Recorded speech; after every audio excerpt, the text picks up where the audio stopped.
Growing up, every kid had dreams and aspirations. Mine growing up was to be a famous football player. Little did I know this where I'd be joining and falling in love with would be one of the number one sports for concussions, which could possibly lead to chronic traumatic encephalopathy or CTE. My first taste of that was when I was 11 years old. There was a football drill called house where we had two cones and you had to protect your house. A player would line up about 10 yards away from you and have a run and start, and you would have to stop that player from getting into your house. With one of those drills one day, I tackled someone a little high. By tackling him high, we both hit helmet to helmet. After getting up from the tackle, from what I thought was in front of me were fireflies everywhere in front of my vision. For the next minute, I was trying to swat them away, confused on why they were there, and then gradually they went away. I swatted them away. Little did I know, that'd be my first experience with a concussion. I ignored it, didn't tell my coach, didn't want to have anyone bothered. I didn't know better. Fast forward a little later, now in high school, I had another experience. Same thing, doing football drills, tackling.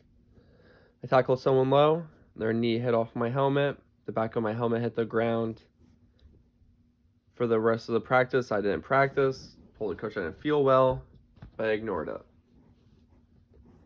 Little did I know that concussions were the most common injury sustained during competitions for almost every position in high school football, usually due to being tackled or tackling, according to the Athletic Training Journal, 2018. Also in mind at that time, Calvin Johnson, the top wide receiver, also the position I played, who played for the Detroit Lions from 2007 to 2015, also had the same thought as I did, wondering what are these injuries. While Calvin Johnson broke many records, he also broke many bones and suffered many head injuries, constantly getting the ball. With his knowledge from graduating from Georgia Tech, he realized his mental health was declining, and that millions of dollars wasn't worth the trouble that he would experience later in life. And after 8 years, he called it quits, chalking up the early retirement so he could potentially prevent CTE. Another case of that would be Junior Seau, one of the linebacker greats of the NFL, drafted by San Diego Chargers in 1990 and played all the way until 2009. As a linebacker, you deal with many hits constantly to the head. As his career progressed, Junior Seau family realized the same guy that they once knew wasn't the same person anymore.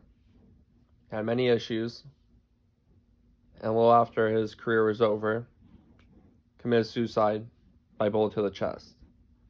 He tied it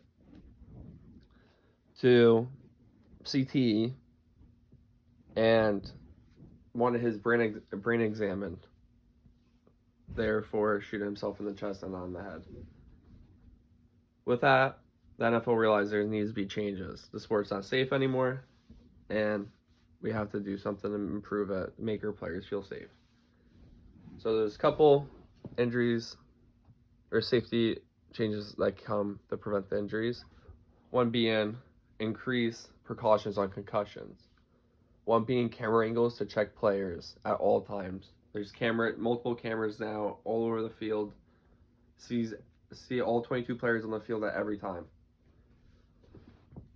With that, if they see anything odd, a player acting odd, the referee be notified, and they'll go to check on that player. Also, longer healing times. You no longer can just sit a day and play again. You gotta get cleared after about a week or so. Also, there's logical concussion tests. Another change would be kickoffs. They realized that was one of the dangerous parts of the game, so they changed the rules for it. There's formation changes, the touchback rule change, which is the player can't take the ball past the end zone, which grants you to the 25-yard line. With that, it came less chance to run the ball out. And the NFL took notice because in the kickoff rule changes that were implemented in 2018 that were made permanent, in 2018 the restrictions resulted in 35% decrease in concussions on playoff plays when compared to the 2017 season, according to the NFL operations. Other changes were tackling with the crown of the helmet, lower tackles aren't permitted, running backs can't lead with their head. That could lead to a targeting rule, which would be an ejection. How have the rules helped today? Well, you require clearance now by the NFL for many injuries. The quarterback safety has been better than ever. Referee inputs at all-time high. And also, the limited amount of contact during practices, according to Amy Anazzoletti, medical doctor, from kidshealth.org, 2019. Also, with the kickoff changes, less injuries have came from that. More penalties enforced with tackling. And there's been a lot more fair catches with the yard changes. Another thing is the tougher officiating. Since then, many offensive players will be penalized for leading with their helmet. Lower tackles now are penalized for, like I said, cracking your head off the grass. And with that came more frequent ejections, but on the other hand, decreased concussions.